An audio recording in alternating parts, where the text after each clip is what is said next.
Williams, and I'm here to talk about the treatment of mental illness in community jails and the effect it has on recidivism. So, being very familiar with mental illness, I myself became interested in the treatment that offenders who have mental illness face while in jails.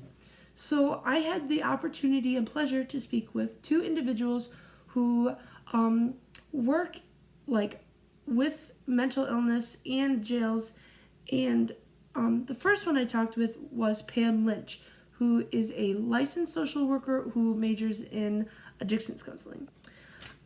She's very experienced, for she has worked all over the U.S. with corrections in places like Chicago and New Jersey. So I was very interested in what she had to say about my questions, including the treatment of mental illness and effects on recidivism. So here they are. Convicts have adequate access to treatment and proper medicine while incarcerated? Absolutely not. I think that's part of the challenges that our society is facing today. Is mental health and addiction are complicated issues and really have their roots in childhood trauma and the emotions, and so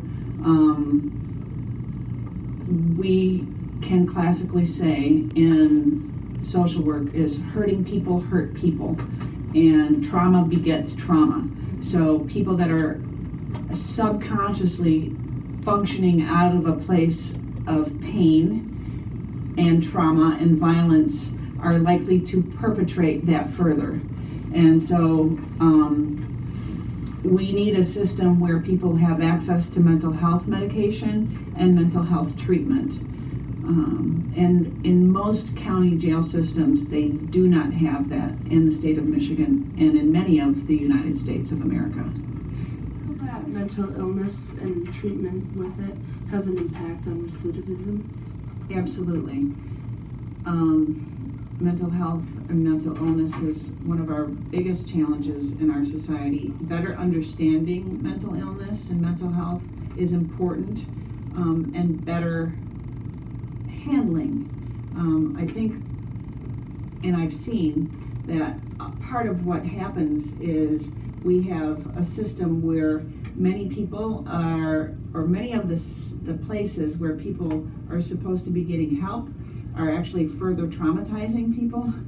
And so when you've got, I teach master's level social work for Grand Valley State University, and one of the most important points that I try to drive home with my social work students is that it's very, very important for people to be aware of their own issues so they don't go out into a position as a social worker, a therapist, a nurse, a doctor, a corrections officer, and act out their own issues on the people they're supposed to be helping. And I think unfortunately we have a situation where in many county jails, not just in the jails, but like I said, in the emergency department, we have people who subconsciously have some of their own issues that they have not worked out and kind of take them out on the people they're supposed to be helping. In particular, in the county jail here, there is a culture of that's somewhat disrespectful and somewhat condescending, and that is not conducive to people getting better. So that's part of our challenge. After speaking with Pam, I tried to call and contact the Traverse City County Jail to speak with somebody who worked there and interview them as well. I never received a call back, so promptly I called Alpena Community Jail. And luckily I was able to speak and interview Sergeant Gagne, who is an administrator at the jail. Upon talking with him, I was very surprised at some of his answers. There's a lot of stigma and belief about corrections officers and people in jails and higher authority and a lot of people aren't sure what to expect when asking them about such things like mental illness, especially in their own jail, and how it's handled. You're never really sure the reaction or the answers you're going to get. You could be shut down or just enlightened. And in this case, I was very enlightened. I was very happy to hear his answers and to some of the questions and the same questions that I asked Pam. So, Sergeant Scott Gagne, upon asking him, I asked him some questions, and one question that I asked was, do you feel that mental illness has an impact on recidivism? And he said, yes, it does, depending on, the type of mental illness and the extent. He also told me that he's noticed that co-occurring mental illness with drug abuse have a very high rate of recidivism. They are almost always reoffenders. And he said that partly a way to help with that, and the reason the recidivism is so high with mental illness is because there's no adequate care or anything for the illness before the offense has even happened. There's no, nobody recognizes what's really going on and helps them before the offense even occurs. So this could have easily been, avoided. But the care isn't really out there yet. Not in the immense, need, that we have. So, and the next question I asked him was, from your experience, how do you feel mental illness should be handled in county jails?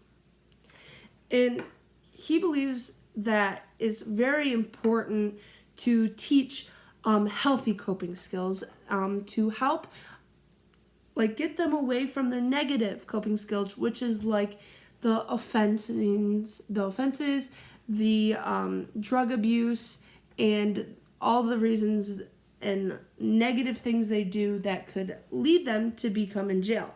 So he encourages teaching healthy coping skills like journaling and counseling, and he told me that he's a big advocate for mental health and the growth and helping people get the treatment they need and become better.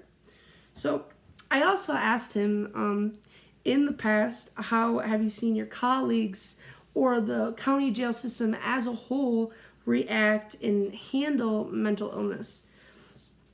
He said that he notices it a lot different than other people's he's worked with.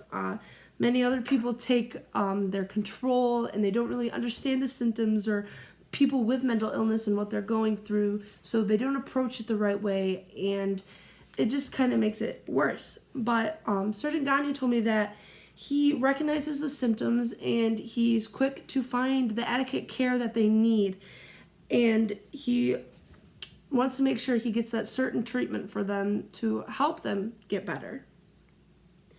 I was really happy talking to him and hearing what he had to say, and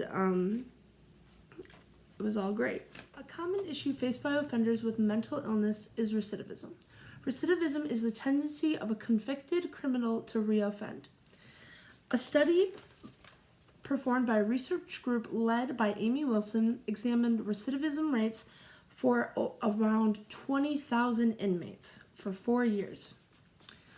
The percent of recidivism, the rate for recidivism rates for co-occurring mental illness and substance abuse was 68%.